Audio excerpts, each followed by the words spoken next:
Hey guys, welcome on in for today's video where I want to show you that a candidate can be around 30% or actually even less than that of support and still end up getting the majority of pledged delegates from a statewide race. Now you might be thinking to yourself, you need to get one above the 50 percentage point number to win on the first ballot at the convention, and that number of pledged delegates equates to 1,991. You might be thinking that you need to get at least 50% of the vote across all of these races to reach that, but that's actually not the case, and I'm going to walk you through three different examples to show you how different things can be and who gets how many pledged delegates. For this example, I'm going to use California, which is a great example because they have the most pledged delegates up for grabs at 415. So we're going to use the most recent poll that came out of the state of California from Capital Weekly that had Bernie Sanders at 29%, Elizabeth Warren at 16%, Buttigieg at 14%, Bloomberg at 13%, Biden at 11%, Klobuchar at 5%. And then the two examples following that, I'm going to shift these numbers around just 1 or 2 percentage points one way or the other to show you how different things can be and how many pledged delegates the candidates end up getting. So in the first example, with what the poll is telling us, only 2 candidates were able to get past the 15 percentage point threshold to divvy up those pledged delegates. Now, for brevity and simplicity's sake, I'm only going to be divvying up these pledged delegates at the statewide level. Obviously, on the actual day of the election, it's going to be much more complicated than that, where you have to go district by district, and then also there's a little bit of math at the statewide level on top of that. But again, we don't want to be here all day going through every single district in this hypothetical. We're just going to be doing it on that statewide level. So in this instance, only 2 of the candidates reached that 15 percentage point threshold. So they're the only ones that would get the pledged delegates in this instance. So what you would do is take 29 plus 16, which is 45, and then take your number and divide it by that 45. So in Sanders' instance, that would be 29 divided by 45. And then you would times that by 415 pledged delegates. So that gets you how many pledged delegates that you would end up receiving. So 29 divided by 45 times 415.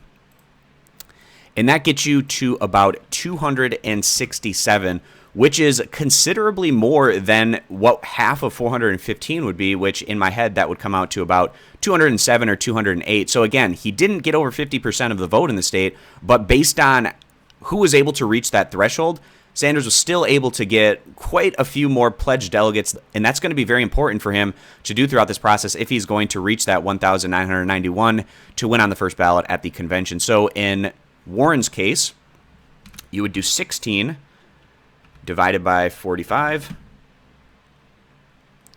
times 415, and that would equal 148. And then all the other candidates would get 0 in this instance. Now, again, in reality, if you're getting 14 or 13% on the statewide level, there's probably going to be congressional districts here and there where you're getting above the 15 percentage point threshold, which in that instance, you would be getting something in the way of pledged delegates. But again, for simplicity's sake, we're just going to be giving them out at the statewide level. So that's the first example. Now I want to go through a couple of more extreme examples. So let's start here by having Warren just recede a couple of percentage points to 14. So then that means no candidate was able to reach the threshold other than Bernie Sanders, which would mean that among those that would divvy up, it would just be Sanders. So that would be 29 divided by 29, which would be 1, of course, times 415 would equal 415 pledged delegates.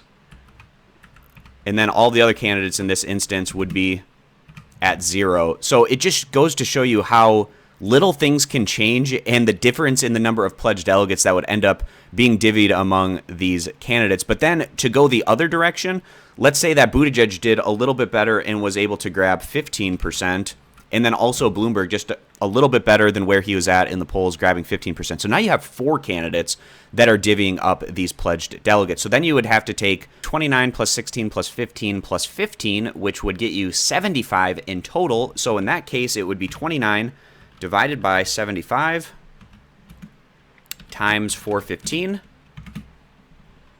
And that's about 160 pledged delegates. So it just goes to show you what a difference it can be based on how many candidates are reaching that 15 percentage point threshold. If it's only 1, you get 100% of it. If it's only 2 and you have the most, then you're going to get above that 50% of the pledged delegates, which is a really key thing to do. across all these states if you're going to reach that 1,991 by the time we reach the convention. And then in another example, if you're splitting it up 4 ways, then you're only down to 160 pledged delegates in this instance, where the rest of the candidates will split them up fairly evenly among the 16, 15, and 15 individuals. So I'll go through and do that math real quickly. So for Warren, it would be about 89. And for Buttigieg and Bloomberg, it would be around 83 in this instance.